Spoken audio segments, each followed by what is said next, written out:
अब 26 तारीख से लेकर और अब 3 दिन होने को हैं और अभी तक यहाँ पे आप कह सकते हैं कि हम ये कहेंगे कि ये असफलता ही कही जाएगी कि इंटेलिजेंस ब्यूरो और पुलिस या कमांडोज की एक बिल्डिंग से जो कुछ गिने चुने मुट्ठी भर आतंकवादी थे, ऐसी संख्या बताई गई है कि 7-8 आतंकवादी टोटल कुल इस बिल्डिंग में घुसे थे, तो अभी तक उनको नहीं निकाला जा सका। तो जाहिर तौर पर अब सुरक्षा बल चाहते हैं कि सुबह होने तक इस आतंकी को भी मार गिराया जाए और ताज बिल्डिंग जो कि राष्ट्रीय धरोहर और जो हमारे देश की एक साख का प्रतीक है, उसको जल्दी आतंकियों के कब्जे से मुक्त करा लिया जाए।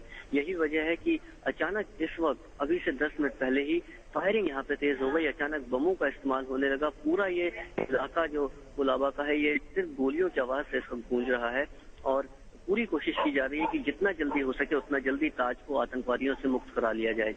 जी बिल्कुल। अब अंतर्राष्ट्रीय मंच पर भी हमारी साख का सवाल है। हमारी सेना, हमारे कमांडोज की हिम्मत, हौसले पर हमें कतई कोई शक शुबा नहीं है। हमें पूरी उम्मीद है कि इस आखिरी लेकिन कहीं ना कहीं जैसे जैसे वक्त बीत रहा है, अंतर्राष्ट्रीय पटल पर हमारी साख को नुकसान पहुंच रहा है। हमारी सेना, हमारे कमांडोज, हमारे इंफ्रास्ट्रक्चर की काबिलियत पर सवाल उठ रहा है। तो ऐसे में सेना, कमांडोज भी चाहेंगे कि देश की धरोहर भी बची रहे और देश की साख भी बची रहे। जल्द से जल्द ये ऑपरेशन खत्म हो और अगर 29 तारीख की सुबह हो, सुबह की सूरज की पहली किरण के साथ ही ऑपरेशन ब्लैक टॉर्नेडो खत्म हो जाए, एक नई सुबह अपने साथ एक नया मैसेज लेकर आए, आतंक के साए में तो कतई ना आए। इसीलिए शायद अब पौ फटने से पहले ये जो आखिरी घंटे हैं उसमें ऑपरेशन अपने चरम पर है, तेज कर दिया गया है।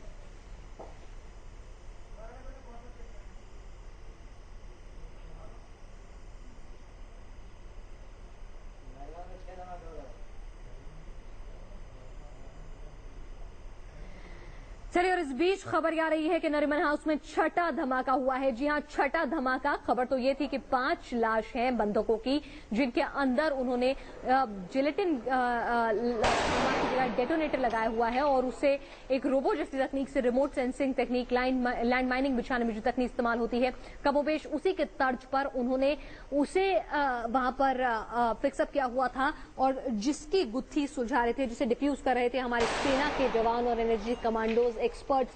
लेकिन अब वहां पर छठा धमाका हुआ है। तो अब ये सवाल उठता है कि अगर 5 लाशों के नीचे डेटोनेटर रखे हुए थे तो ये छठा धमाका कहां से हुआ? क्या किसी लाश के नीचे 2-2, 3-3 डेटोनेटर भी रखे हुए हैं या फिर वहां पर कुछ जिंदा हैंड ग्रेनेड है? क्या है स्थिति? अभी चीजें बहुत साफ नहीं है, लेकिन इतना जरूर है कि आतंकियों के मंसूबे बेहद खतरनाक थे, बेहद खौफनाक थे और जिसका एक प्राय उन्होंने दिया, लाशों के नीचे आधुनिकतम तकनीक का सहारा लेते हुए लाशों को भी नहीं बख्शा। जी हां, बंधकों की लाशों को उन्होंने अपने हथियार के तौर पर, आतंक फैलाने के हथियार के तौर पर इस्तेमाल करने से भी गुरेज नहीं किया। अब तक हमने ह्यूमन बम की बात सुनी थी, लेकिन किसी शव को, किसी की मौत हो जाने के बाद उसकी लाश को भी आतंक के लिए इस्तेमाल करते हुए हमने पहली बार आतंकियों को देखा है। और तकनीक वो जो सेना लैंड माइनिंग बिछाने में करती है, जो आतंकी थे वो आम आतंकी नहीं थे, वो किसी जिहादी ग्रुप के आतंकी होते तो इतने ट्रेन नहीं होते कि उन्हें सेना के पास, देश विदेश में जो सेनाओं के पास डिफेंसिव तकनीक होती है, वो तकनीक से वो लैस है। उन्हें